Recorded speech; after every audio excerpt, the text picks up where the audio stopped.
Good evening. It's Wednesday and time for another Facebook Live. Always seems like it's, it looks so bright to me in person, but on the camera, on the phone, it looks shadowed on the bottom. But hopefully you can see this is the card we're going to make tonight, and this is using the Autumn Greetings stamp set and the dies that go with it. So I'm going to, oh, it says I can share right here. Let's see if I can do that without knocking the phone down. Maybe. Nope. Okay. Let me try it on my laptop.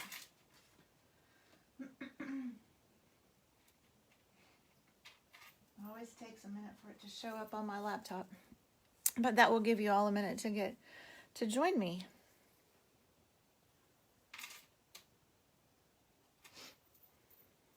Hey, Susie. Welcome.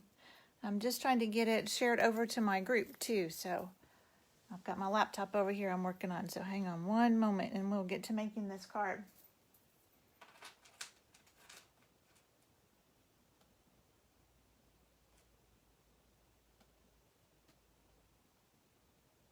Well, they changed Facebook, so I got to figure out how to do everything again. There, share to a group.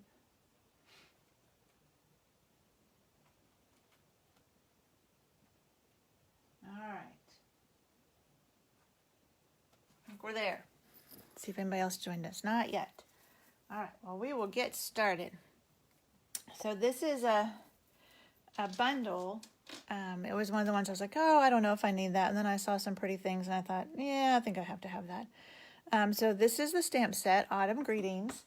And then the dies that go with it, the Autumn Essentials dies, are these. So it has this big one that cuts out the big flowers. It's got pumpkins that cut out pumpkins. This cuts out the little pumpkin. Oh, this is for the go behind these intricate ones. And then it's got these wheat. I don't know what they are. They're just fun little extras, and then some borders. And I haven't done anything with the borders yet. But tonight we're going to use this big die that cuts out the flowers. So let's get started. Set that over here. So, and all the measurements will be on my blog. So after I get done with this, I'll post it all to my blog so you can see what the measurements are. So I've just got a scrap of crumb cake. And this is a really big stamp. So when it's that big, I like to turn it upside down to ink it up. And I'm using Cajun Craze. And I'm going to stamp that on the crumb cake. And you could do this with your Stamparatus too. That way, if you didn't get it stamped well the first time, you could do it again. But tonight, I'm just going to use this big stamp. And luckily, we don't have to worry about getting it centered because we're going to cut it out. So we just have to make sure we have it on the paper. So just set it down.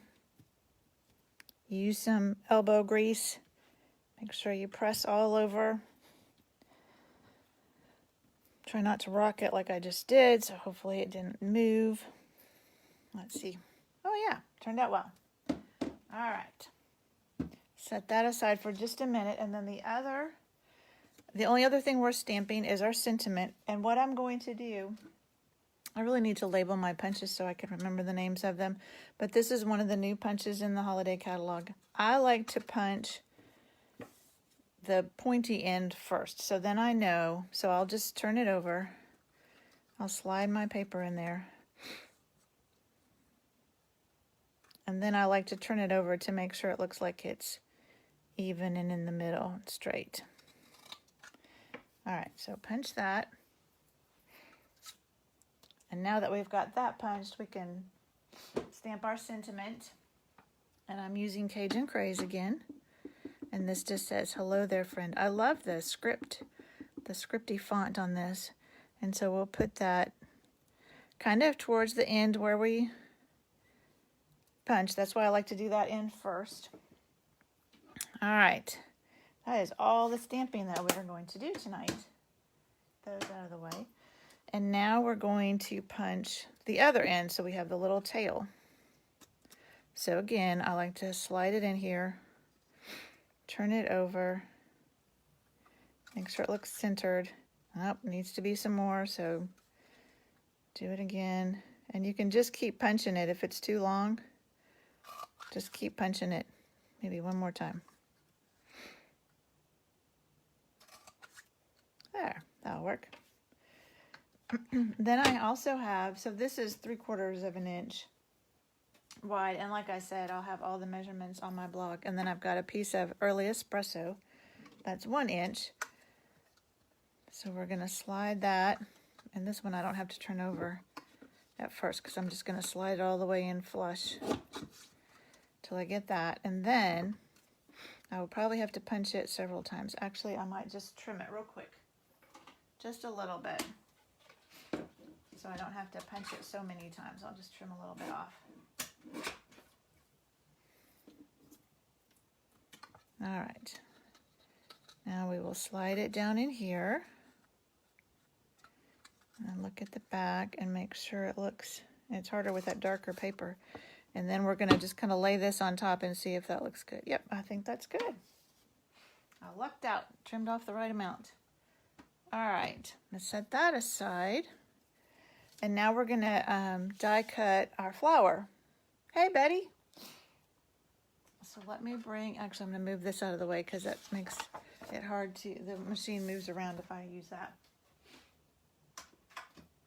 So I've got my Stampin' Cut and Emboss machine. And we're going to get that big die.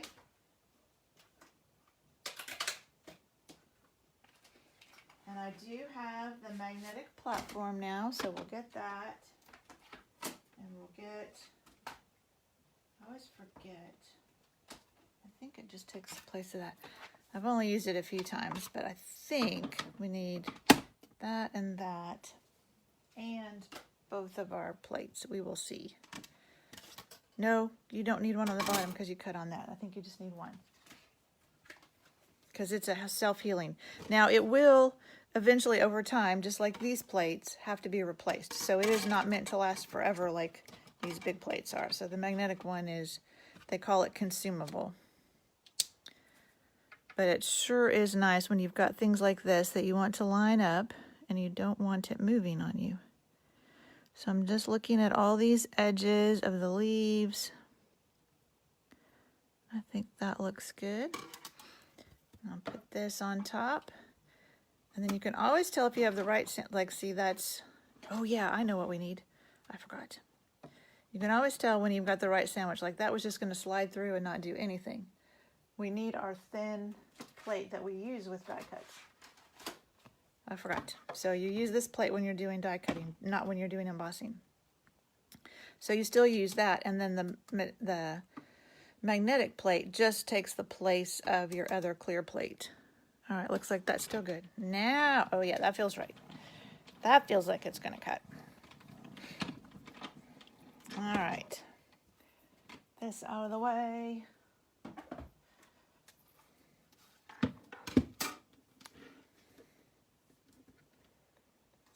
Let go. There we go. Get all that out of the way. Put my die cut. So now we have, let me put this back over here. Now we have our pretty flowers all die cut. All right, so now we are ready to put our card together. Here's all my other little pieces. Some ribbon, our sentiment, some of these little wheat things. And then this is Cajun Craze that I ran through, I don't know if you can tell, through that woven texture, whatever that is, that's like my favorite. And then a crumb cake card base. So we will score that, or it's already scored. We'll use our bone folder. And then I like to use, scoot over, liquid glue when it's embossed.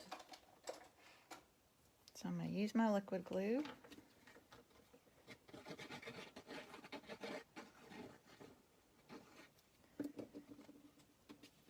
Put that on here. Center that. All right, and then I just kind of laid, can't pick it up, laid these on here and laid this on here to kind of figure out where I wanted, if I can pick them up, where I wanted them, because I just wanted them peeking out from this. And so this is sitting down a little bit. And then I cheated. It's going to be underneath that, and it's going to be flat under that.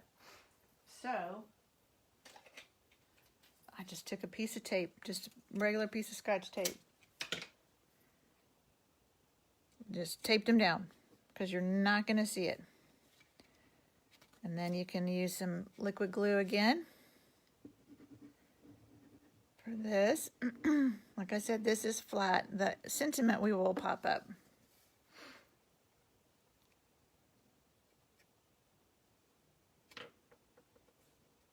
Hold that for just a minute. And then my ribbon, I saw this, somebody had done this with a card using this set too, where they had just looped it like this. And so you just kind of loop it.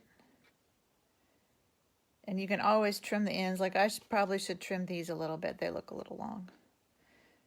But you just want to kind of loop it.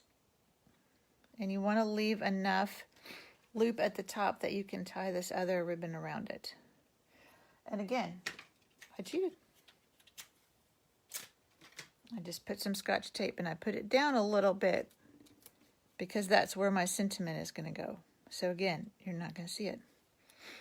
And then we do need to put these two together.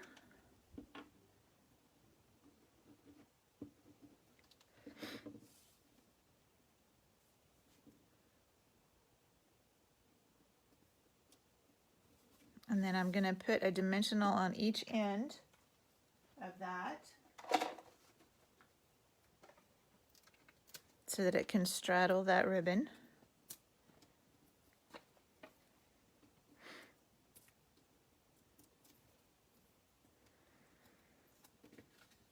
So you're just going to make that go right over the ribbon. And then you're going to take this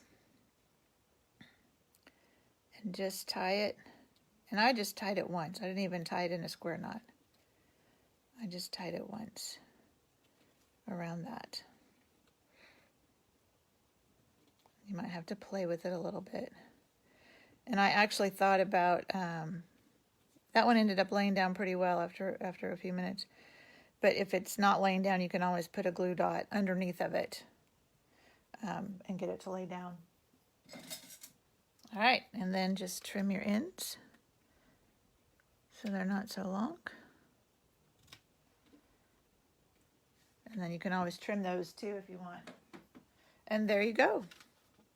There's our card. And so remember, everybody that comments on this video by Sunday evening, I'll do a drawing from everybody that comments and you will get to win this card. All right, one other thing I want to tell you.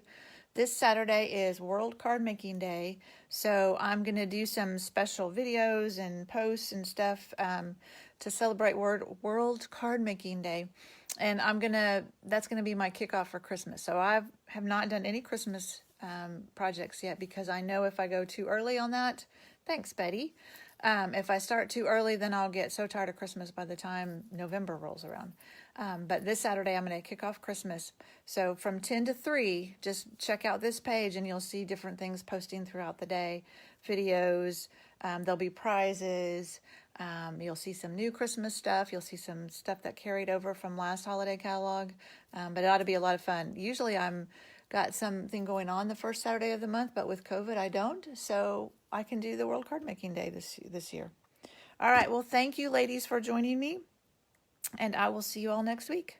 Good night.